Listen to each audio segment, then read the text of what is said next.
Okay. Hello, and welcome to Stasis Pod, the Transformers animated podcast. I'm Rob. I'm Jen. And I'm David.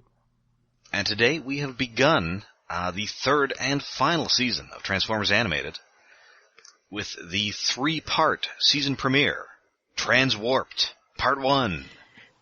Dun dun. It's pretty exciting, but at the same time, I'm like, man, we're so close to the end. Yes, and I believe in the US these originally aired as like a one big movie. Yes? Maybe? And I think they were produced as such. Yeah, I can see that. For once, listen to the commentary track Okay. for an episode, and they were mentioning that originally the first 3 episodes were written as 2, but then Cartoon Network said, make it bigger, make it more adult, so they stretched it out to 3 and made it sort of a movie thingy. Okay. Make it more adult? Like, Yeah. I mean, there is some hella dark stuff, Yes. but... Yeah. Well, they mentioned at the time that Cartoon Network was also making Clone Wars, and there was another new season of Ben 10 that was more serious. Like maybe or something. Young Justice would be around that time? No, that would have come a couple Lot years later. But yeah, I would say that that was definitely a different attitude than they tend to be playing usually. Teen Titans Go 26 hours a day. Yeah. Oh, yeah. And a cat just opened the door, I think. What the hell? Cat! Today we have a special guest, David's cat. Musical guest, What? David's cat. Oh, That sounds good. that'd be There a was good no band cat. name. The door was pushed open, but I did not see a cat. I don't know what the hell just happened. Meow. Anyway, it's widescreen, finally! Yes. Well, admittedly, I finally got the season set, because all I had was the first 2 seasons on their individual. Yes, they've... So I had to get the whole series, and it's widescreen. Yes. Yep, As it was I originally continue to be watching these on Dailymotion, where they have uploaded them from the Hub's airing of them, which was also widescreen. So, good stuff. Good stuff being in widescreen. Yes, this first aired March 14th, 2009. This is how far off from the... Almost an entire year after, like a full 9 months after the last episode. So that was a long wait. Yeah. Oh, geez. We're into the Obama administration at this point. Yeah, wait, starting in March is really weird. Yay, so we don't have to have political commentary about the Bush administration this time. Nobody is being the decider. There are no missions that are accomplished. Good. And this was written by a triumvirate of regular Transformers animated writers. Series showrunner Marty Eisenberg, Michael Ryan, who previously wrote both Headmaster episodes and Auto Boot Camp. That would be why they make sure that Headmaster shows up. Yes, and Maybe Marcia he's Griffin. Maybe he was like the only one who was any good at writing that character. So they just were like, hey, can you come write him in a little bit here? And he was like, sure, here's some lines. Here's some lines about being a noob. Michael, you are a elite hacksaw. We need you to write this. Maybe they were. Well, in the commentary track, they mentioned that, like, each story segment was written by somebody else. Mm-hmm. Okay. Like, the Ratchet flashback stuff, I think, was the added-on part written later. And the Headmaster stuff was written, I think, by the Headmaster guy, I guess. I mean, presumably he wrote the Headmaster part. Yeah. Transformers, holding me tonight. Transformers, robots in disguise. Autobots wage the battle to destroy the evil forces of the Decepticons. Transformers, all that they appear.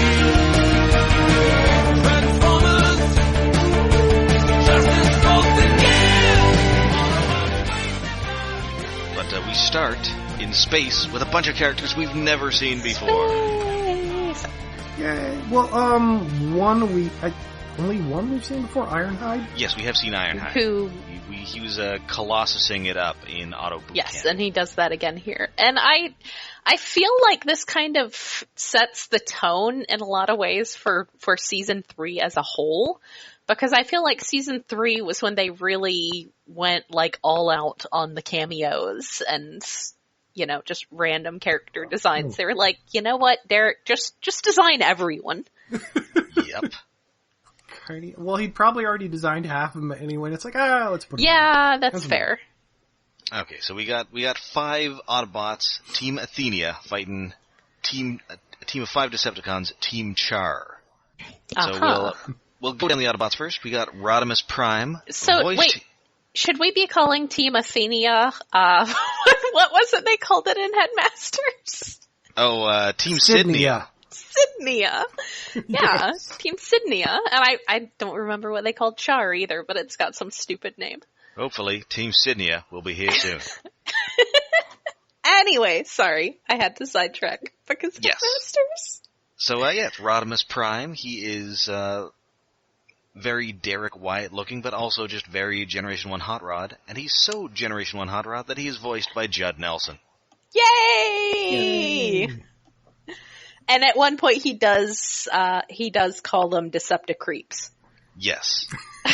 Which I do appreciate that, like, you know, Judd Nelson being older in real life now, he sounds older here than he did in the movie, and so it fits that this is, you know, Rodimus. He's in a leadership role. He is presumably older, more mature Hot Rod, and so it fits that he's, you know, the same voice actor, but not just doing an identical acting job. Apparently he does a fair bit of voice work these days. He's on a bunch of Ben 10. Huh, I didn't know that. I know he was at a BotCon. And I will also mention here that he was the bad guy in the Shaq movie Steel. Oh, right. Look, he finally realized that the Transformers fandom is a lot more interesting than the Breakfast Club fandom, and so it'd be a lot cooler to come hang out with us. I mean, they have much smaller conventions. Yeah. Those Suddenly Susan conventions are wild, though. And they're usually just the Saturday morning for detention. I mean, it's really been pretty quiet there since Ali Sheedy stopped coming in 1997. It's just him. Aww. She was in Short Circuit. I mostly know her from War Games. Ah, yes, that too. So he's Rodimus. He's got like a high-tech bow and arrow. I'm pretty sure this is the first time Rodimus had, like, a bow and arrow. Has he had them in subsequent things? Subsequent toys? He has had them in later things, yeah. I mean, for one thing, my third party More Than Meets the Eye Rodimus comes with a bow. Oh, right. But also some, like, you know, actual things. Occasionally he has canonically had one, right. but yes. We've got Brawn, who is kind of just Generation 1 Brawn. Only bigger? Yes, and voiced by Corey Burton, just as he was in Generation 1. Oh. Although apparently he's just grunting, so we don't get like the full-on Brawn voice, which is kind of just generic Corey Burton. Yeah, there's not a lot of added. There's not a lot of added voicing in like these 10 whole new characters, but there's more than I remembered. Yeah. And his deal is that he's like, I thought only like Judd Nelson and one of the Decepticons. Yeah, he's small, he's super strong. Like half of them. But they're not all Generation 1 guys, because we also have Hotshot. Yay! Yay! Yum jam. And it's sort of a Hotshot that it's an amalgam of like all versions of Hotshot. Yes. But mostly like Armada with Energon layered on top of it. And apparently he got far enough in the design process that there was actually a prototype toy for him. Yeah. What? So it's on the wiki. They did make Rodimus Prime, and he's pretty cool. Huh. Yes, they did Rodimus. He ended up being a Toys R Us exclusive, I think. Mm-hmm. Along with RC and the Cybertronian Ratchet. The wiki informs us that originally Rodimus was going to be the jerk character of the team. And this means his team is roughly 60% scrapped ideas. Characters who were going to be on the main team, except then they were decided against. Alas. And Hotshot has... I like roundness. Hotshot has, like, flamethrowers. And the team also has a lady. Red Alert. Yes. Yay! Woo, woo, They woo. decided to gender swap Red Alert. Yes. Woo, woo, woo. Well, in fact, she's kind of based on Armada Red Alert. Yeah, I can see that. Yeah. The colors are a little there, and she's got the... down to the one hand being a... she's got the hand thing. Yeah. I guess the defining characteristic, two defining characteristics of G1 Red Alert are being a sideswipe redeco and being a paranoid lunatic, so I guess she's not really either of those as far as we can tell. And I don't know if there's an animated Inferno, but being a lady, she could not be super gay for him. Yeah, that's true. I mean, she could be really straight for him. This is That true. would Or be if there's a okay, lady. but not us. Maybe Inferno's a lady. Who knows? Oh my god! Yeah, Giving me ideas. wasn't Red Alert originally gonna be in Ratchet's place? I think so, yes. Yeah, apparently she was supposed to be part of the core cast, and then Ratchet was in the movie, so... Oh. Yeah. Man, stupid movie. And she, as is pretty much every incidental woman on the show, she is, of course, voiced by Tara Strong. And Yeah, meanwhile, a well. hotshot who I did not mention, that's Bumper Robinson. Or no, it's Bill Fagerback. Doing kind of a not Bill Fagerback voice. Aha. Doing a different And their voice? Oh my counterparts are god. Team Char, and they are led by their lady, Strika. She is so swole in this. Oh my god. It's great. Even yes. for a Decepticon, she is super swole. She is thick with 2 C's. Speaking of voicing female characters, it's Tara Strong again. Huh? I just looked it up, and in the Headmaster dub chart, it's called Jolo. Team, look out, it's Team Jolo. Team Jolo. Yes. Well, Yes, you have to say it with your mouth covered, because I guess Strika has a face. yeah, it's Strika. So I guess you have to do like a lady voice in a Russian accent, and also like put a Dixie cup over your mouth. That's a lot of work. Speaking of a lot of work, she is apparently Lugnut's consort. Okay. Listen, when their shore leaves synchronize, terrible, evil lovemaking takes place. Yeah, and That's kind of terrifying. Strike is voiced by Tara Strong, and was Bumper Robinson Blackout? Yes, yes, because we've got Blackout, who is based on the Transformers movie Blackout, the big helicopter guy from the beginning. And he actually shows up by doing, the thing from the first movie. His EMP stomp thingy. Yeah, he does his little EMP stuff. I mean, Blackout got to do stuff in the first one. He got to, blow up that base at the beginning, and then he was shot to death in the dick by, Josh Duhamel? Duhamel, yeah. Probably. Right. Oh, But, and that was sort Duhamel of or like, Hartnett. that was one of those big, especially before so many of the movies came along, but that was one of those big, I guess, iconic scenes of him doing that. And then Strika informs him that they needed the space bridge working, and he's like, sorry. And he does it again and reverses it, and the space bridge comes back on. And he's kind of he's a weirdly movie style guy in the Transformers animated style. Yeah? Yeah. Well, his head is more insectile, sort of, but... Yes. And in fact, he later showed a virtual redeco of this guy, later showed up in a convention comic as Bugley. But, I mean, especially if you look at his model sheet on the wiki, the way his wings come down, he does have a very, cicada look to him. Yes. yes, and he did get a toy, you just can't get it. Only in Japan. Yeah. Yes. It's infuriating. Yep. So, hope you picked him up at BotCon when he was readily available for only $50.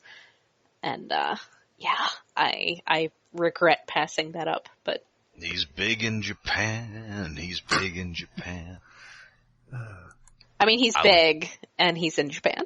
Exactly. Just like, he should have been voiced by Tom Waits. Yes. That would be great. I don't think they had that kind of budget. No, I mean, they got Judd Nelson. That's fair, but that kind of probably was their extra voice actor budget. Yeah, we're not looking at Bram Stoker's Dracula money. Yeah. Or Mystery Men money. No.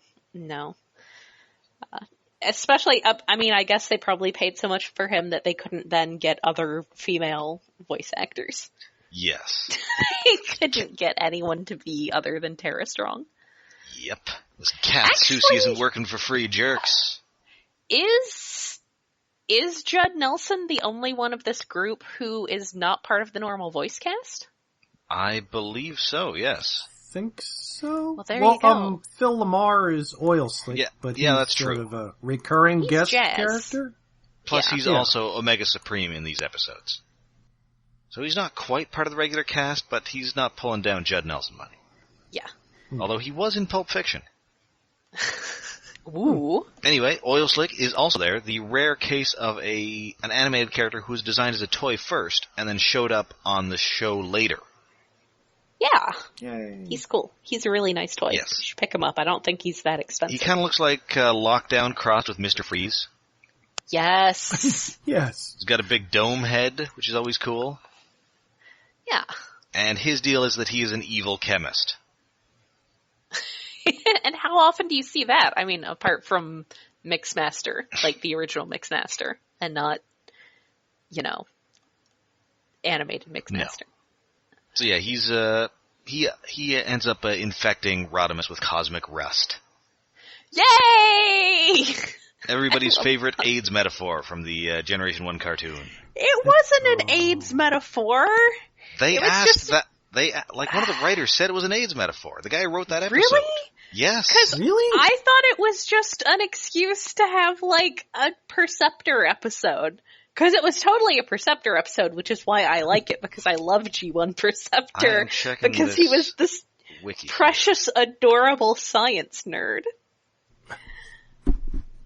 I am looking... I mean, I if that's what they say, they're welcome to say it, but I never really got that vibe from it. No.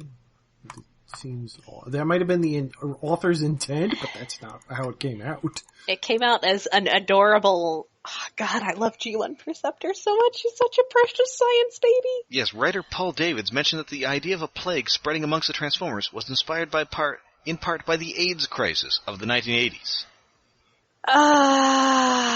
Sure. Start working on that cosmic rust, I guess. Yeah. So I would just like to note, because I'm a huge nerd, I recall that the cure for cosmic rust is a substance that Perceptor concocted called Corostop. They had to scrape it off the Statue of Liberty. Yep.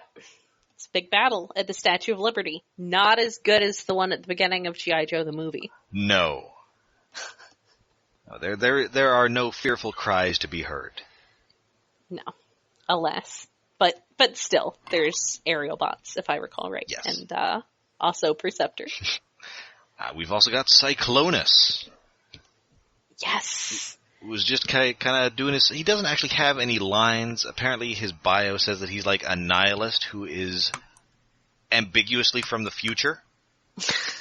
Oh, I love it when people are ambiguously from the future. Okay. He's like Cable. I too am ambiguously from the future.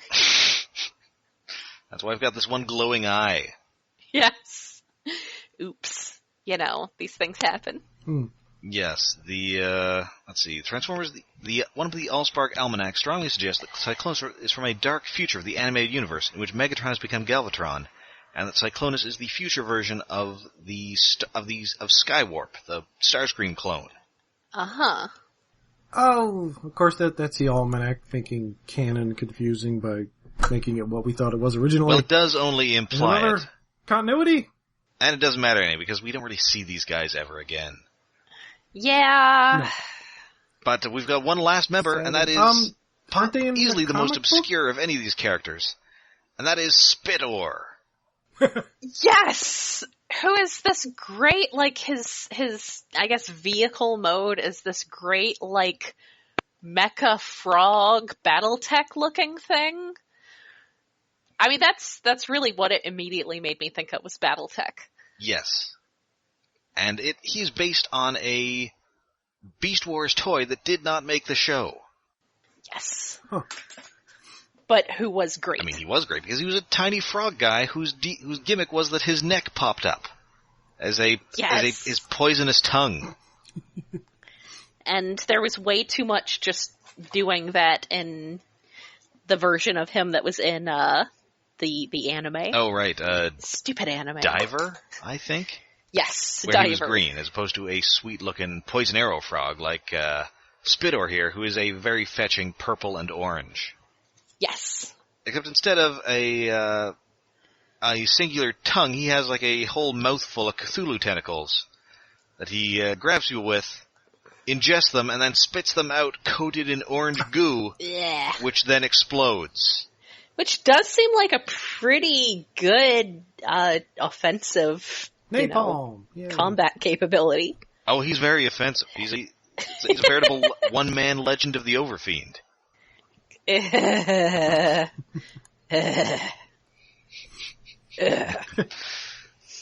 So yeah, there's a fight. The Decepticons basically win this one. Hotshot gets his leg blown off. Red Alert has to amputate, and she's not very nice about it. No. She's just like, welp, No, very clinical, mechanical. if you will, so to speak. And yes, Rodimus gets totally cosmic restified. Poor guy. Cosmic Rust is no fun. Anyway, this is this condensed action war fight scene that is 4 of the 5 best minutes of animation in all of animated. It is very nice. Yeah. Oh, I love it so much. And none of it is any of the regular characters. Nope. No. Though some of it is Rodimus, so Yes. I'm in favor Yes. of it. I'm happy there is Rodimus. I'm just here for the Beast Wars references. I'm just here for the Judd Nelson. So apparently this sort of thing is happening. Hey, Strickland. This sort of thing is happening all over the galaxy. So we can imagine, just all sorts of obscure Transformers fighting each other Oh, for these man. space bridges. I want to write some fanfic. Begun these Space Bridge wars. I mean, I guess the rule are you have to pick like a Viacon and a Beast Wars guy. Nope, I'm movie writing the guy. aerial bots. Just animated aerial bots. Did we ever get, like, at least a model in the almanac for animated aerial bots? I think we got a Silverbolt. There has to be. I need to find a convention Derek Wyatt's going to be at, Okay, so now I can. it's Silverbolt So I can Major, hassle who him was about it. bonded to Delta Supreme. Shows up in the Allspark Almanac 2, and we just get a head and shoulder shot of him. All right, Oh, yeah, one of those. I gotta bother Derek. So yeah, they take this, but so Stryka, they've disabled Team Athenia. They radio into Cybertron, and of course Shockwave is there, and he's all, hey, nope, nobody gets to the planet until Megatron gets here. He's got to get here first. Them's the rules. That's how it goes. But he is super late. Awkward. Because as we saw last season, he was just kind of randomly transwarped into the middle of nowhere. Space. With Starscream's head. Yes. But they've teamed up now. And indeed, Starscream is trying to remove Megatron's stasis cuffs with his teeth. Which, that's what happens when you forget the safe word. Yeah. Or, the keys, at least. Yes. But instead, it turns out he has a very convenient sonic mouth blaster that even he didn't realize he had that just shoots off the cuffs. I greatly appreciate that Starscream's weapon here is his mouth. Yes. Because it's Starscream. Yeah, finally, his name is finally perfectly appropriate. And also he's, the Loki of Transformers. What, does that mean his, full name is Staragon Boltagar? Scream it, damn it. Maybe. Staragar Screamagon. Staragar Screamagon. There. Marvel's Inhumans on ABC this fall. Don't bother watching it. Buy Black Bolt the comic book. It's really good. The show's okay. Really? Everything I've heard about it is... Really? I've heard, Karnak is okay, and Lockjaw is dead. Oh, is that on already? It gets better after the pilot, and I would like to see some more Triton. I didn't know it was actually on yet, so I guess that shows what level of paying attention I'm at. And every time, because I watched the entirety of Hell on Wheels, every time Black Bolt shows up, I just yell, Bohannon! Does Triton actually look like a fish man? I mean, he's like a green guy with a fin on his head. I guess I kind of... By that you mean a fish man. Well, yes. I mean, he's not as fishy as, current, Triton in the comics, so it's like a very large fin and kind of digitigrade feet. Oh. Whereas this, he's kind of he's like 60s Triton, who's just kind of a green dude with a very subtle fin on his head. Oh, yeah, no, that's just a ridge. That's not a fin. No, I don't approve of that. Is that is there an official distinction between a ridge and a fin here? I mean, Gorgon does have hooves. That's something. Yeah, but don't they look like shit? I mean, don't. I remember seeing one picture and it did not look good. I mean, they just look like a dude with hooves. And it's not like movie quality, but it's fine. It's fine. Anyway, so Megatron is finally out of the cuffs, but it's not like he can actually do anything with his hands because they're in the middle of nowhere. But good news, here comes Omega Supreme. Yay. Just looming. It was just, in the last episode, was just also randomly transwarped off to nowhere, sacrificing himself so that the entire state of Michigan would not be sucked into oblivion. Poor Omega. Well, at least he's still in one piece. He wasn't crunched down into a little itty-bitty ball from a transwarp black hole. It wasn't worth it. It wasn't worth it, Omega. Well, he's, oh yeah, right, there were some Autobots on this show. We finally get back to them, and, our heroine Sari is having a bit of an existential crisis, having just learned that she is a robot ? Poor kid. So yeah, it's growing circuitry where there was never circuitry before. Her voice developing an electronic buzz. Poor kid. And then I'm not even going to attempt to explain the power cycle. Ask your mother, kids. Not get involved in this one. She doesn't have a mom. No, and she kind of doesn't have a dad either, because Professor Sumdac starts to explain how exactly he came into possession of a robot child. I mean, I assume that Sari's just assuming that he built her, like Vicky on Small Wonder. I mean, she does seem to be assuming that, given the mean things she's saying to him about him not being her father, more like her assembler. Yeah, that's messed up. Well, it makes sense for what she knows. And I mean, he's a guy who builds robots for a living, so if you're his daughter and you find out that you're a robot, I mean, it's a pretty easy dots to connect, but... And you're probably pretty well designed. I mean, come on. He does good work.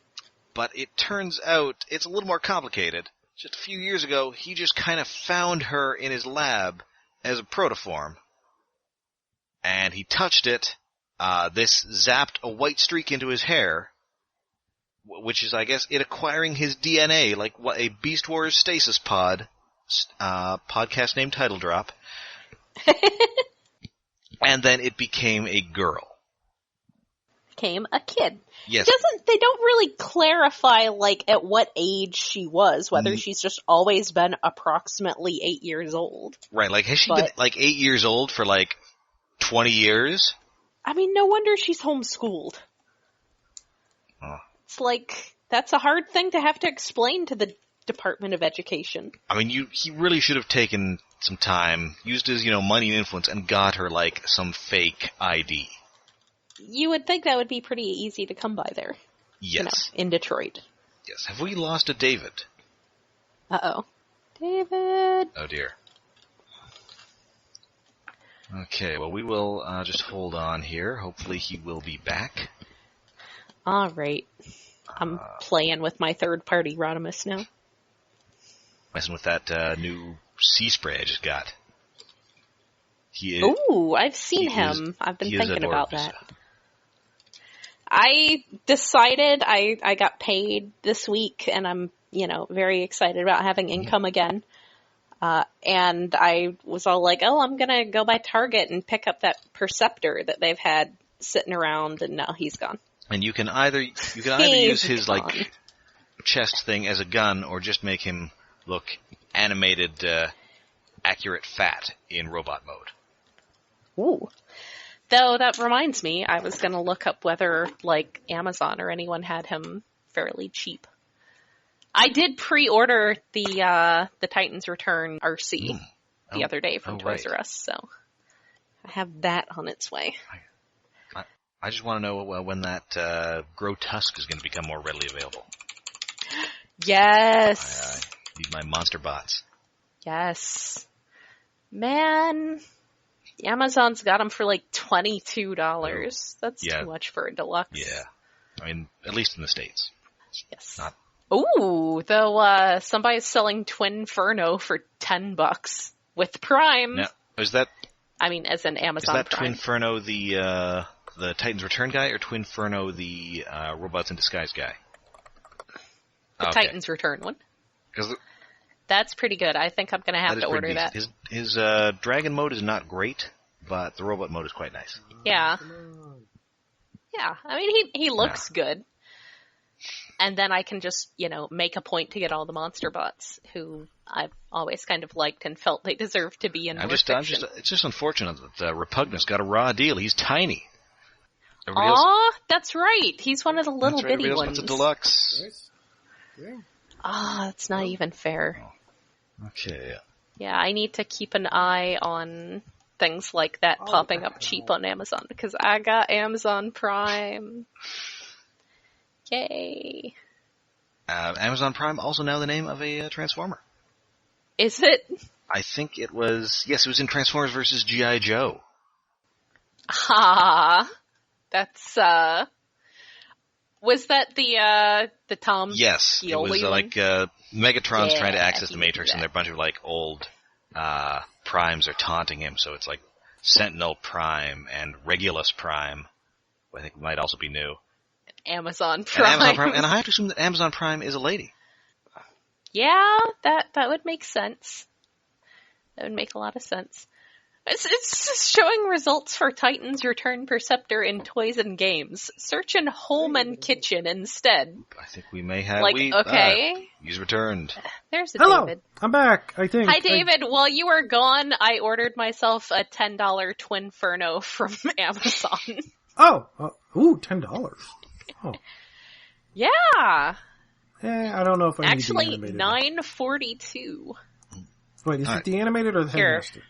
It's the Headmaster. Oh, I already got that one. The animated one is quite neat. I've only seen it in Canada, though. He is a jet who inexplicably has 2 dragon heads on him.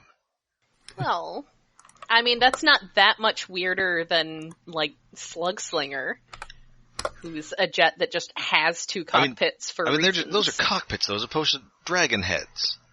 I mean, he has a cockpit and he has dragon heads. Well, that's just cool. I mean, it is. Oh man, that Slugslinger looks really good. Okay, so I see you are back. Shall we... Can we keep going, or do we need to restart? No, keep going. It should be fine. It looks like, what do you call it? Zencaster's still recording fine. Okay.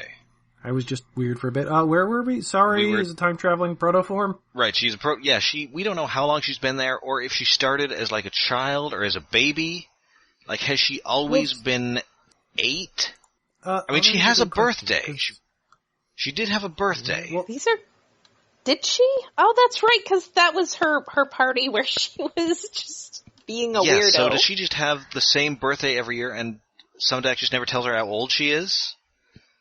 I mean, honestly, of all reasons to homeschool, I would say she's a pretty good Yes. one, is when you have no proof of your child being born, and also they are probably not entirely Yes, human. and also you're probably rich enough that, like, the police are just going to look the other way. Like, oh yeah, Yeah, I mean, maybe that's why he's such good buddies with Fanzone. you ever wonder how Isaac Sumdac has a kid? Like, he was never married, and I've never seen him with a woman. Think he just, like, bought her? Or made her?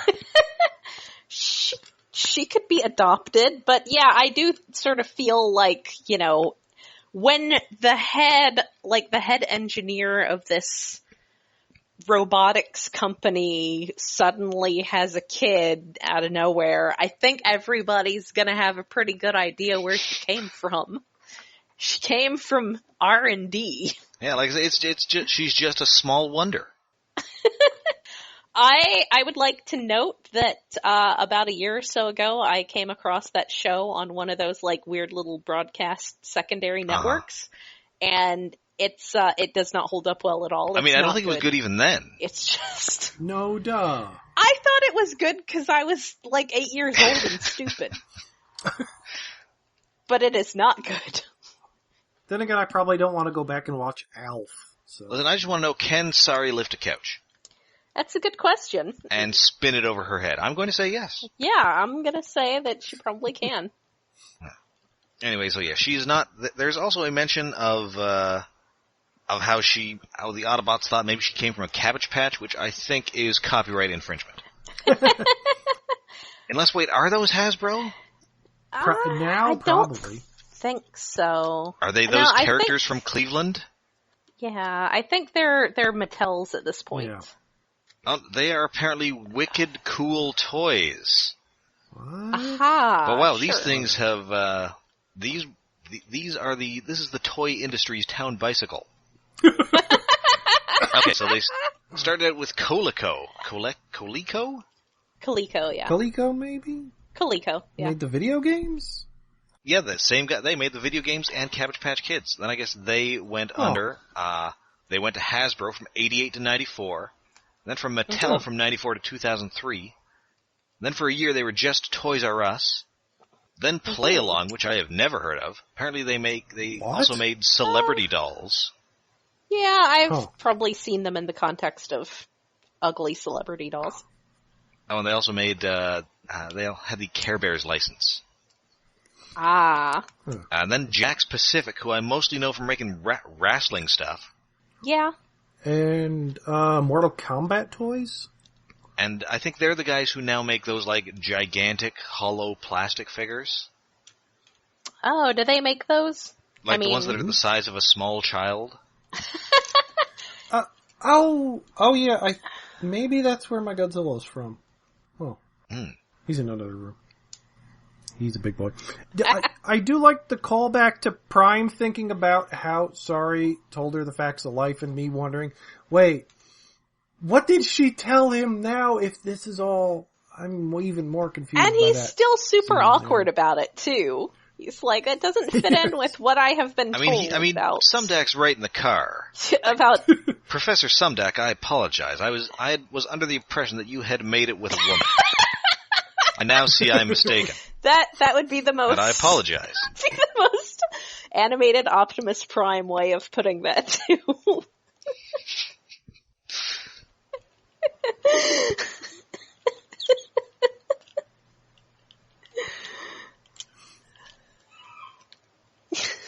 Anyway, so they finally get to Sumdac Tower, and it turns out that resident dickbags, Porter C. Powell, and Henry Masterson, a.k.a. the Headmaster, are still hanging out there. Just, standing around. And, Porter C. Powell is all, hey, he's trying to be all buddy-buddy with Sumdac, despite having forcefully evicted his daughter to live with a bunch of robo-bachelors. It's really not a good look. Yeah, and the Headmaster is just a total ass. Because of course he is. That's all he knows how to be. And he also wants his Headmaster back, because the Decepticons stole it in the last episode. Yes. Just, there is I do appreciate how this episode is very much, like, immediately after the previous stuff. It's very much just directly continuing. Yes. And so, Sumdac is just all, Cary Grant gif, get out. Yes. And this is also about the same time that we find out that Sari has, like, robot hands. Yep, because she gets all angry, Yeah, she gets powers very up, angry. And they get all, like, Alex Milne. Yes. Sorry, smash. And so these two jerks just will not leave, and Powell is all, hey, like, you're probably not even Sumdac's daughter anyway, you weird freak kid. And then she shoots him with energy from her robot hands. Which is maybe not helping. Hey, she charges up her buster cannon. Maybe not helping the whole, like, weird robot kid case thing, but, you know. I mean, now I'm sure, we don't really see much of Portia Powell subsequently, but I'm sure he just thinks, okay, so he just built her. Yeah. I knew it. I knew it. Well, I'm sure there's tradition. There's got to be legal precedent with Dr. Light and his son Rock, and what the hell Astro Boy's dad's name was? Fisher Stevens and Johnny Five. Nick Cage. Yeah, the most important precedent. I mean, I'm hoping that, I don't remember the entirety of this three-parter, but I'm hoping that at some point Sari runs into Los Locos. Los Lobos. No, Los Lobos is the band. Is it Lobos? Los Locos, oh, right. they are the gang that will, kick your balls into outer space. They will kick your ass, they will kick your face, and they will kick your balls into outer space. yes. Patrolling the mean streets of Toronto. Those were dark days. The streets were ruled partially by Los Locos and partially by Michael McKean. Anyway, so Sari doesn't want to stay with Sumdac anymore. She's going back to the Autobot base with her fellow machines. She's such a jerk about it. I mean, I understand why, but she's such a jerk about it. Yeah, I mean, Sumdac really should have handled this better, but I don't know when exactly you're supposed to tell somebody that they're actually a robot. Yeah, that's a complicated level of thing. Like, either they already always know it, or you never tell them? It's hard to explain robot puberty. I mean, they're going to find out eventually, as we saw here. Eventually they're going to get, like, a nasty cut, and they're going to go all Terminator on you. It's going to be very awkward, and it's going to be some hard conversations to have there. Your brain is a learning computer.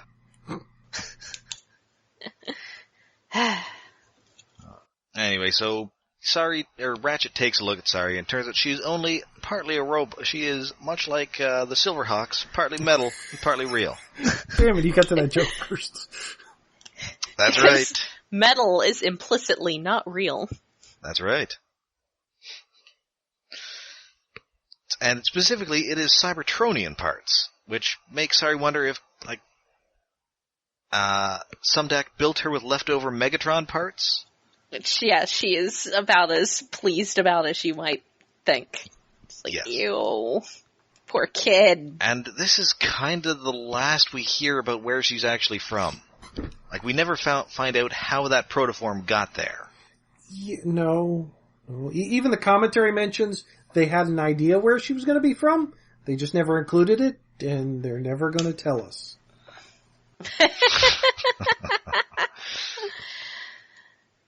Welp.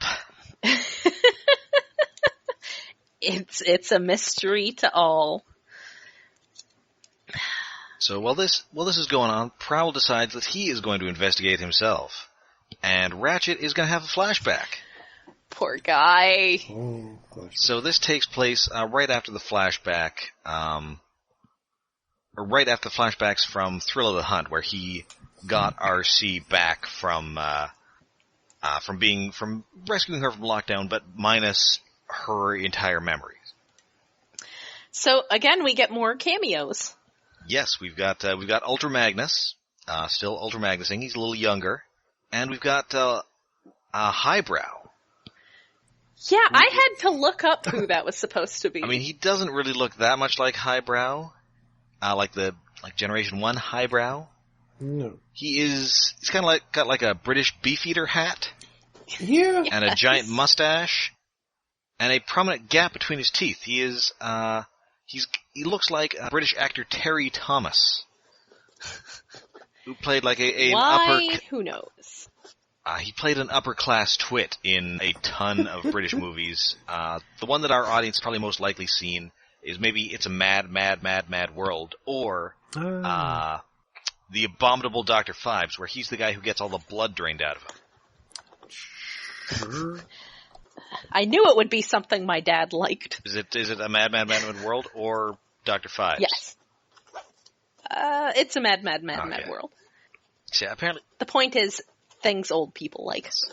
he was the former head of Cybertron Intelligence, a job that is now occupied by Long Arm Prime. So you figure that maybe Highbrow took a permanent vacation. Yes, one could assume that, so he's dead. Yes, and we also see Mainframe here. Yes, who looks basically like the Action Master. I mean, it helps because he doesn't have to transform into anything because he was an Action Master and he didn't transform into anything. Yes. So he's just, him. Yeah, so Mainframe and Highbrow are working on RC, who has, like, her whole head opened up. Poor thing. Because they're trying to find... Oh, yeah, surprise body horror. Yes. Ugh. Suddenly, body horror. Because the data that she erased was crucial to Project Omega. Dun dun dun. And these guys could really use Chrome Dome.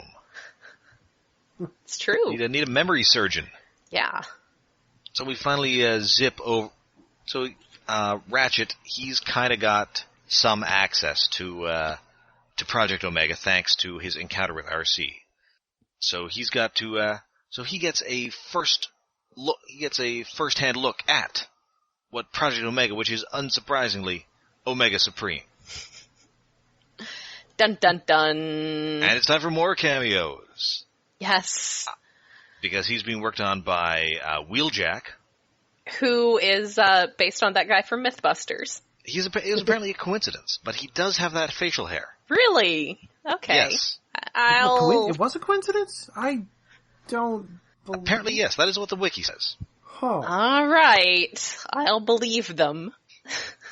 We've also got Perceptor in here, who has a, big weird head. And we also see... we see Alpha Trion? No. Now, I will note for More Than Meets the Eye fans that the design for Quark was based on a little bit on animated Perceptor. Ah. I'm pretty sure that was confirmed by Alex Milne. I like it.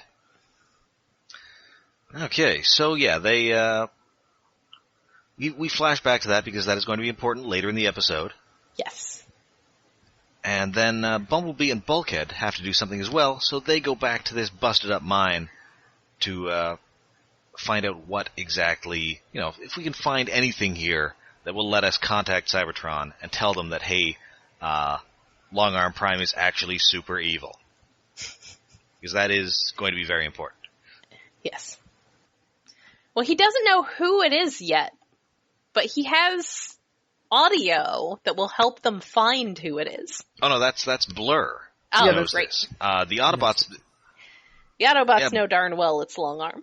Yeah, Long Arm was all, hey, remember your old pal Long Arm? Well, a surprise, I'm actually Shockwave.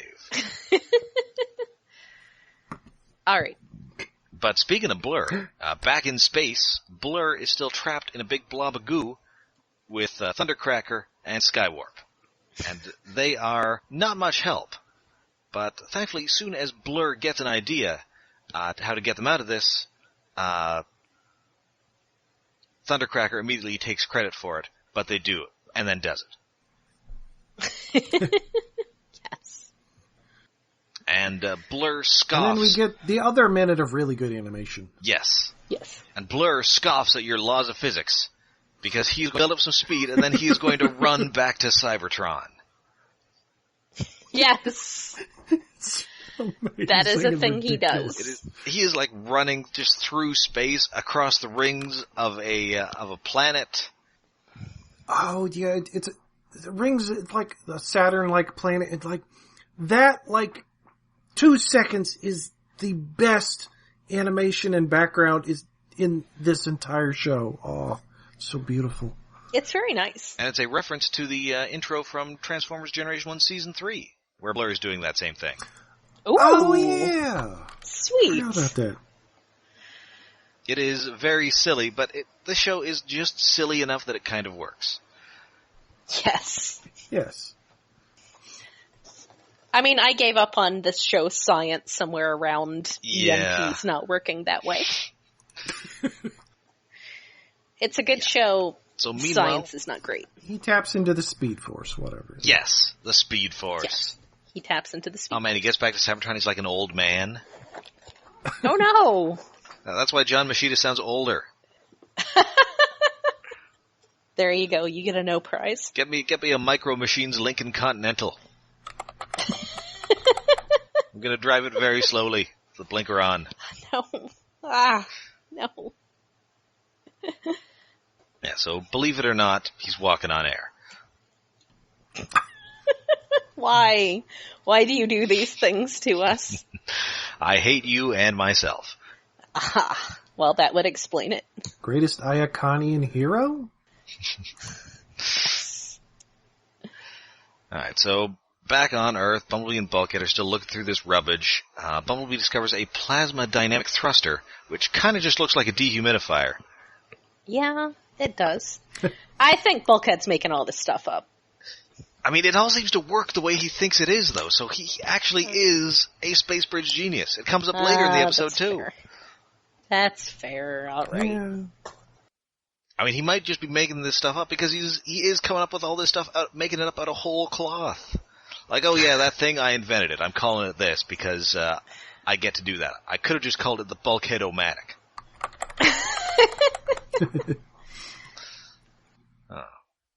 Anyway, Bumblebee touches this, and as is frequently the case with things Bumblebee touches, he should not touch it, and it just teleports him into oblivion. Oops. And so Bulkhead You know, maybe if you're going to be, like, sifting through salvage from a place where things are, like, unstable in such a profound manner, maybe you should, like, be careful, you know. Yeah. Yeah, maybe you should have brought the ninja instead. Well, he's off doing his own thing. They probably can't even find him. That's true. So, He's pretending to be a piece of ceiling. yep. Because before long, the Headmaster shows up. He's got his Headmaster unit, and he's taken Starscream's headless body.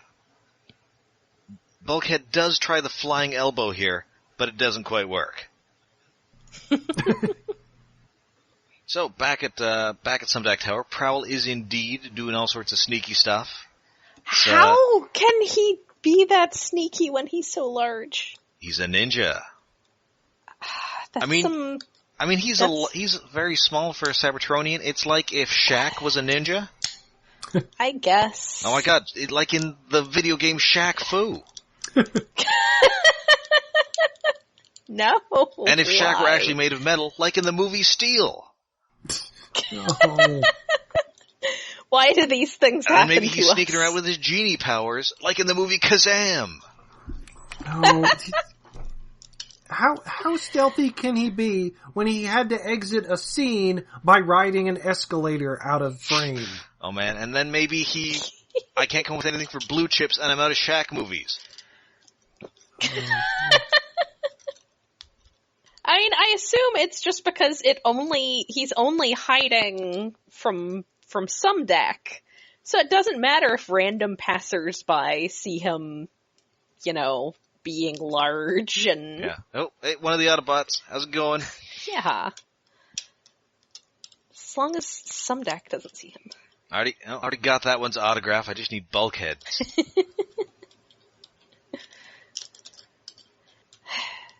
Yeah, so he's scanning all sorts of stuff, and Ratchet is trying to examine Sari, and she does not want to be examined. She's all, just back off, old man. She's so mean to him. I mean, he's not really used to working on, people. Yeah, I don't know what her organic small. components exactly are. I don't know if you can just, open her up like the hood of a Camaro.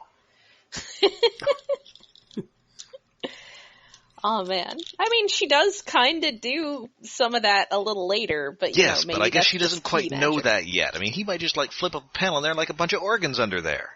Yeah. I'm gonna have to, I don't know, weld this heart? I don't know.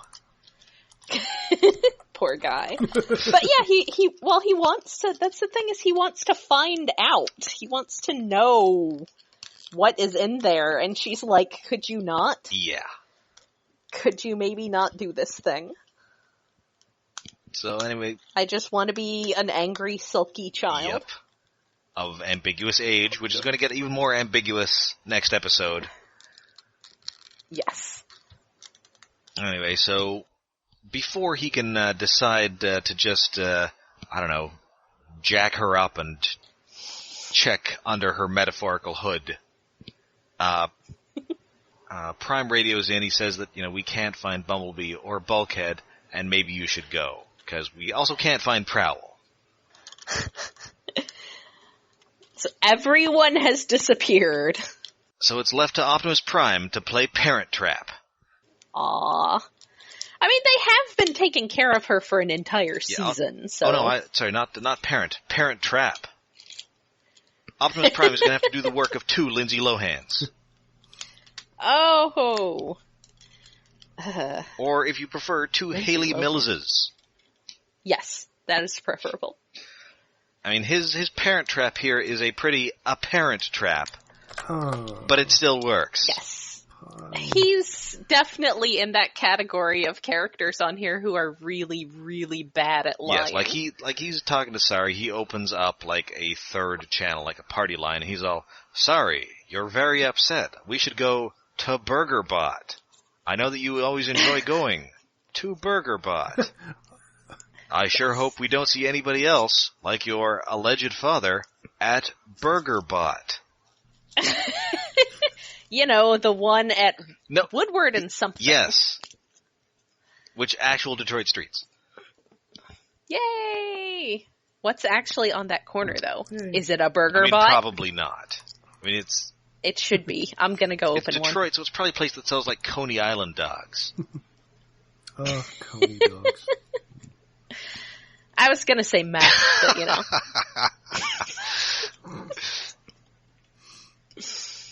And also, Prime refers to food as human fuel here, which I appreciate. It's pretty adorable. Yes, he's like, let's go get some human fuel. And so, indeed, He's this not a does good work. actor. It's Sari delightful. somehow does not see through this hilariously obvious ruse, and Isaac Sumdac is indeed there with a combo platter that kind of made me hungry. Those burgers were really thick, man. I mean, they are assembled by the finest robots. That was good looking. Oh, he probably gets a discount. I mean, I assume he sold them those robots, so he might have an override code.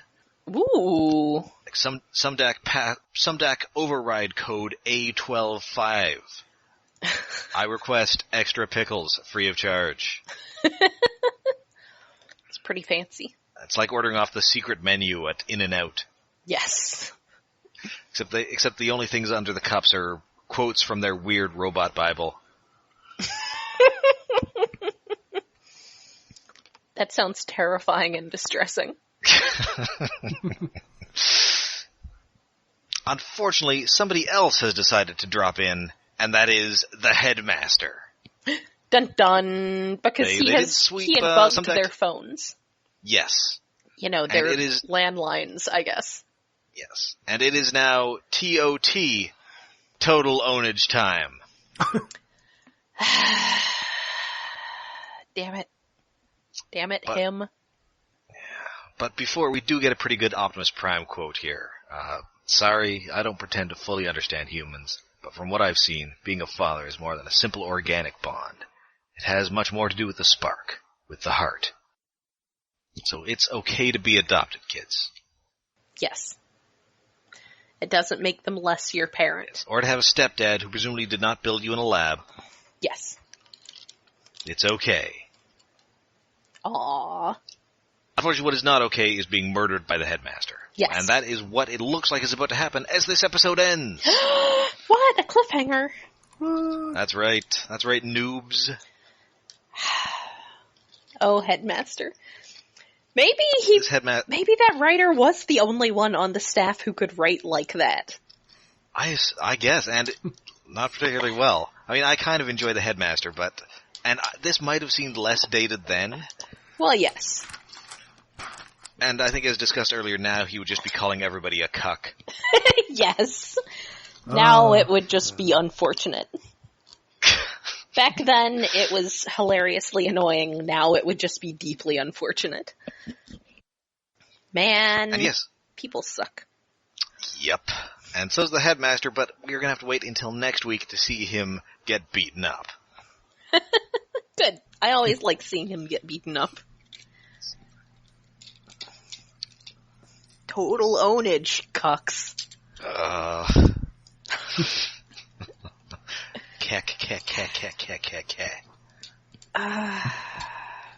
Yeah. Oh. So yes, that is the episode. That is the first part of Transwarped. And of course we'll be back next week with the second part of Transwarped. Until then, Transwarped Part 2. the Transwarpening. I think that's the one where we Electric find Boogaloo. out that the Autobots are actually... Wait, no, it's a reverse Highlander 2, so we find out they're actually from Earth, and they're just a bunch of Scottish guys. Dun dun dun!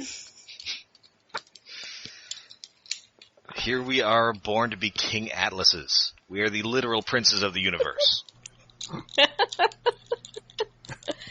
I'm Prince of Space. Oh. Weapons are useless against Prince of Space. Yeah. Anyway, so yes, that is the episode. You can find us all over the internet.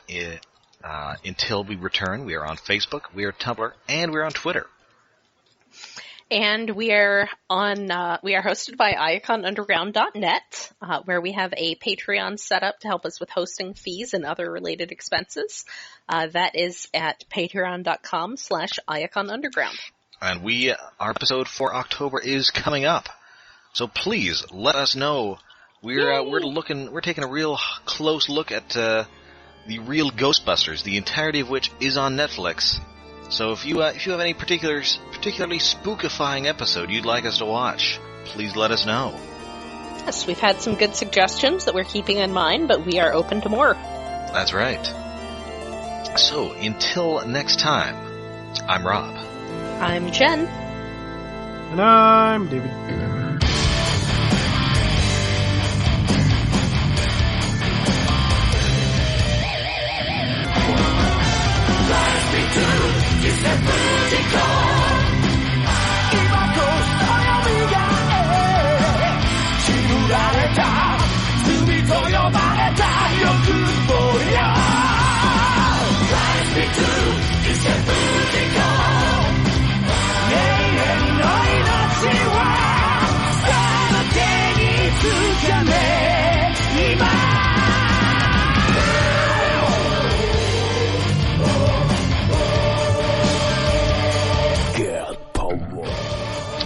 So, do we want to do our next one now? Do we want to cut it off, or do we want to just keep going? Just keep going. Okay. Yeah, you I can always split cut stuff. it off in post. Yes, this is where the episode breaks. La-di-da-di-da, episode About, break. Alright, an my hour and audacity 17 still going minutes just fine. in. Yeah, this is a long one, but this one I think will be shorter because we're just going to be talking about a couple of gruesome deaths and Yeah. Robot puberty. Dark shit. Yeah, this one gets weird. Yeah. Cartoon Network wanted dark. Let's give them dark. That's right. Yeah. Get some adult stuff going on. All right, so shall we start it up? Yep. Yep.